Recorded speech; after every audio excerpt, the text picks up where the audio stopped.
ஒரு காலத்தில் ரக்தபிஜா என்ற அசுரன் இருந்தான். அவன் பிரம்மாவிடம் இருந்து ஒரு சக்தி வாய்ந்த வரம் பெற்றிருந்தான். அந்த வரத்தின்படி அவன் ரத்தத்தின் ஒரு துளி கூட தரையில் விழுந்தால் அதே மாதிரியான இன்னொரு அசுரன் உருவாகி விடுவான். இதனால் அவனை அழிப்பது மிகவும் கடினம். ரக்தபீஜன் மிகவும் அகந்தையுடன் தேவர்களை துன்புறுத்த தொடங்கினான். அவன் சொர்க்கத்தையும் தாக்கினான். தேவிகளின் அழகில் ஈர்க்கப்பட்டு அவன் பல பிரச்சனைகளை ஏற்படுத்தினான். இதனால் திணறிய தேவர்கள் துர்காவிடம் உதவி கூறினர். கருணையும் சக்தியும் கொண்ட துர்கா தேவி உலகத்தை காப்பாற்ற ரக்தபீஜனை எதிர்கொள்ள முடிவு செய்தார். இருவருக்கும் இடையில் கடும் போர் ஆரம்பமானது. ஆனால் துர்கா அவனை தாக்கும் ஒவ்வொரு முறையும் அவன் ரத்தம் தரையில் விழுந்து பல அசுரர்களாக மாறினான். இந்த நாள் நிலைமை மிகவும் ஆபத்தாக மாறியது.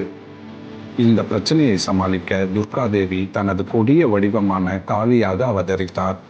கருமையான உடல், சிதறிய முடி மற்றும் அசுர தலைகளால் ஆன மாலை அணிந்த காளி பேரழிவு சக்தியின் உருவமாக இருந்தார். காளி எந்த பயமும் இன்றி ரத்தபீஜனை தாக்கினார். அவன் ரத்தம் தரையில் விழுவதற்கு முன்பே அதை குடித்து விட்டார். இதனால் புதிய அசுரர்கள் உருவாக முடியவில்லை.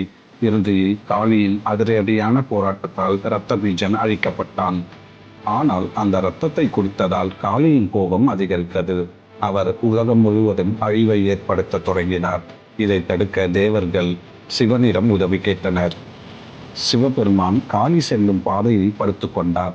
காளி அவரை தெரியாமல் மிதித்த போது அது தனது கணவர் என்பதை உணர்ந்து உடனே தனது கோபத்தை கட்டுப்படுத்தி அமைதியான நிலைக்கு திரும்பினார். இந்த கதை தெய்வீக பெண்மை சக்தியின் இரு முகங்களை காட்டுகிறது. துர்கா தேவி கருணையும் பாதுகாப்பையும் குறிக்கிறார். காளி தேவி தீமையை அழிக்கும் கடும் சக்தியை குறிக்கிறார். இருவரும் சேர்ந்து உலகில் சமநிலையை நிலைநிறுத்துகிறார்கள்.